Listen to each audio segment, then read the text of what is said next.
Today I am going to talk about an economic problem that India faces. Indians economy has been growing at an impressive 67% annually. Yet this growth hasn't translated into enough jobs. This is what economists call jobless growth, where GDP expands but employment lags behind. Despite millions entering the workforce each year, unemployment starts at 7.5% and youth unemployment is over 20% in urban areas.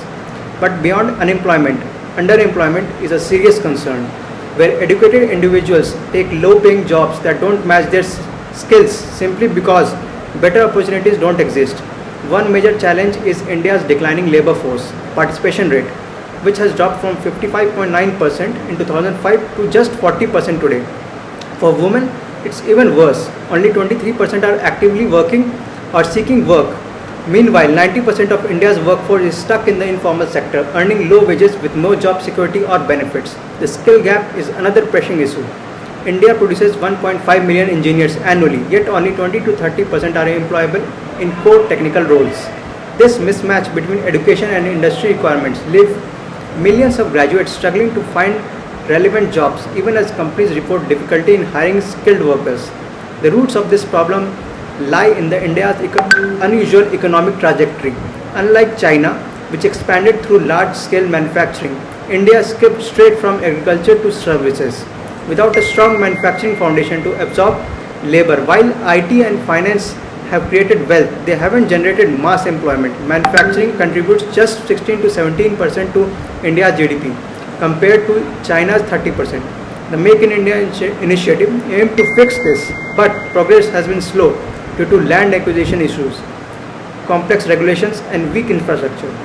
As a result, manufacturing jobs fell from 51 million in 2016 to 45 million in 2022, leaving millions of workers trapped in low-paying, unstable jobs.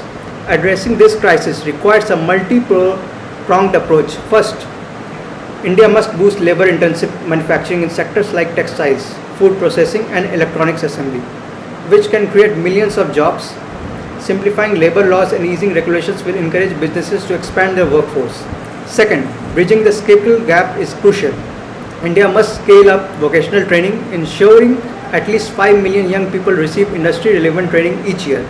Collaboration between educational institutions and businesses is essential to align skills with market demand. Lastly, strengthening the informal sector is key. Providing easy credit, tax incentives, and regulatory support to small businesses can help them scale up and transition into the formal economy. Expanding social security schemes like eShram, which currently covers 290 million workers, should be accelerated to ensure a broader safety net. Implementing these changes requires a phased approach. In the short term, the first 3 years, India should focus on simplifying labor laws, expanding skill development programs, and incentivizing manufacturing jobs. In the next medium term, like 3 to 7 years, improving industrial infrastructure and strengthening MSME should be priorities. Over the long term, let's take 7 to 15 years, the goal should be to increase manufacturing GDP share to at least 25%, formalize employment, and provide universal social security for all workers.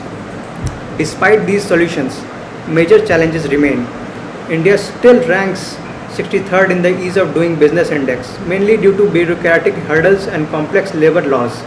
Infrastructure gaps, particularly in power, transportation, and logistics, makes it harder for industries to scale up. Additionally, there is a cultural mindset issue. Many Indians continue to aspire for government jobs, often waiting years for a stable position rather than considering private sector roles. If India wants to fully leverage its demographic dividend, urgent action is needed. Investing in labor-intensive industries, aligning education with workforce needs, and formalizing jobs can transform jobless growth into inclusive prosperity. A growing economy without jobs is a ticking time bomb. The time to act is now. Thank you.